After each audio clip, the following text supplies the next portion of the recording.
En la naturaleza, cada día es una aventura dinámica. Cada minuto lleva la vida al límite. Las diversas formas en las que se manifiesta la vida en la Tierra interactúan en ciclos que son armónicos y complejos. Todo este conjunto de especies presenta rasgos que son sumamente diversos y de igual manera son muchas las formas de cómo las diferentes especies interactúan entre sí, relacionándose además con el agua, el aire y el suelo que la rodea. Estas interacciones las llamamos ecosistemas y varios son los factores que explican su funcionamiento, como el acceso de las especies a los recursos necesarios para su subsistencia e incluso la localización en el globo terráqueo, que define espacios más diversos como los trópicos o menos diversos como los polos. Cada detalle de nuestras vidas está marcado por las relaciones que nos conectan con las plantas, animales, insectos, hongos y microorganismos. Los necesitamos mutuamente para preservar el planeta y sobre todo seguir existiendo. En la actualidad hay un interés general por conocer los efectos que tiene la pérdida o la adición de especies en los ecosistemas. Se ha vuelto una pregunta que es cada vez más relevante debido a la acelerada tasa de extinción de especies a nivel mundial y a los efectos negativos de la introducción de especies exóticas. Desde un punto de vista ecológico, una especie es un conjunto de individuos con rasgos que son fenotípicos y de comportamiento que determinan cuándo y dónde sobreviven y cómo interactúan con otros individuos de otras especies. ¿Y cómo se estudia la diversidad funcional? Para el estudio de ecología de comunidades se examinan los conceptos de rasgo funcional, nicho funcional y redundancia funcional. Se analizan los alcances de la clasificación de especies en grupos funcionales y la relación que existe entre la diversidad taxonómica y la diversidad funcional. El primer paso para evaluar la diversidad funcional de una comunidad consiste en identificar los rasgos funcionales que se tomarán en cuenta. Y dentro de la teoría de la diversidad funcional se encuentran los conceptos de nicho funcional y redundancia funcional.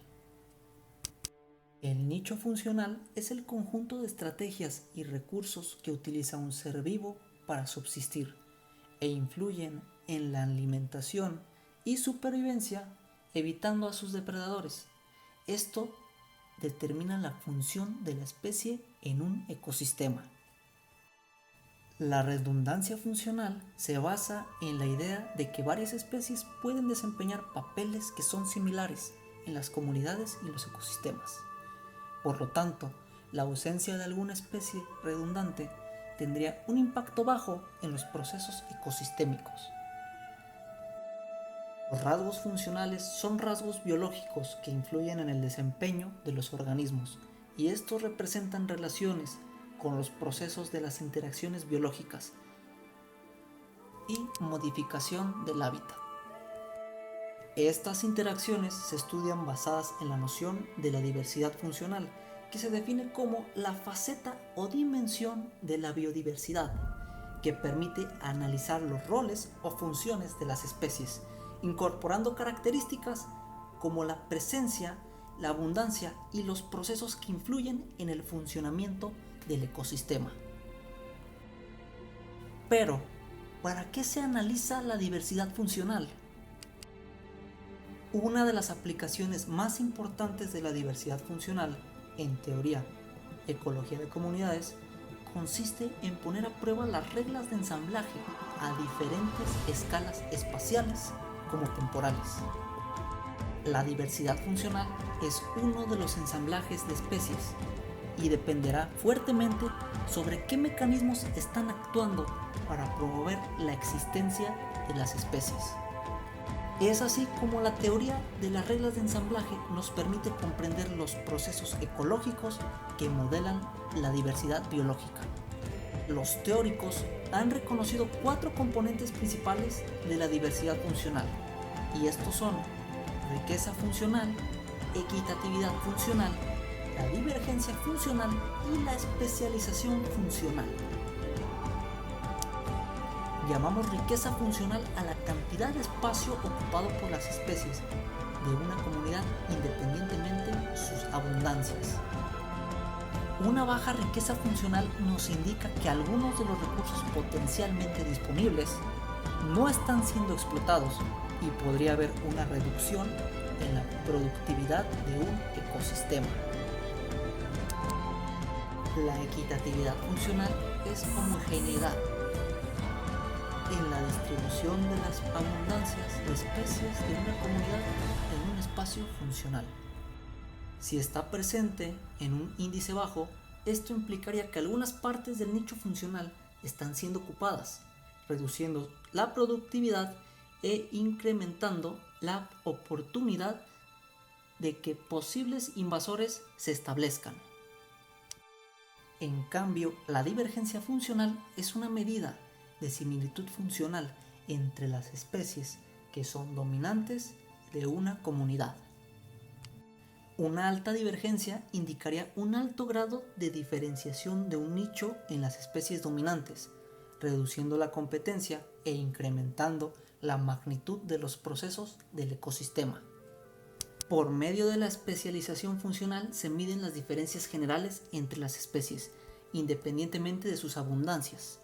La teoría maneja 2 hipótesis principales apoyadas por estudios empíricos sobre los procesos que determinan las estructuras de las comunidades, y estas son la similitud limitante y el filtrado de nicho ambiental.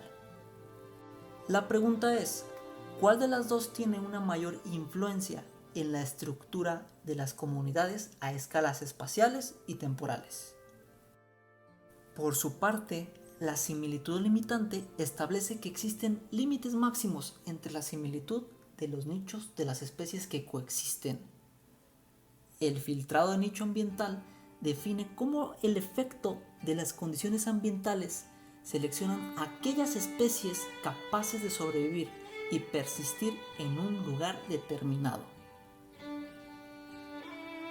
Se supone que las especies que coexisten son similares entre sí debido a las condiciones ambientales y actúan como un filtro que permite solo un estrecho espectro de especies para sobrevivir. Los filtros ambientales son los responsables de la estructura de una comunidad. Se podría esperar que las especies más abundantes tengan nichos similares y les permitan tolerar las condiciones que impone el filtro. Las reglas de ensamblaje de las comunidades pueden actuar de manera distinta, de acuerdo con la escala espacial. ¿Y para qué sirven las reglas de ensamblaje? Estas sirven para entender cómo las comunidades responden a perturbaciones, prediciendo el éxito y los efectos de invasión de las especies, llevando a cabo acciones de restauración y control biológico. Además, esto nos ayuda a comprender las consecuencias de la extinción de las especies. La principal hipótesis de la relación entre las reglas de ensamblaje y la escala espacial establece que los procesos biogeográficos y las restricciones evolutivas determinan los patrones de la biodiversidad a una escala continental. Las condiciones ambientales y características del hábitat lo hacen a escala regional y las interacciones entre especies a nivel local.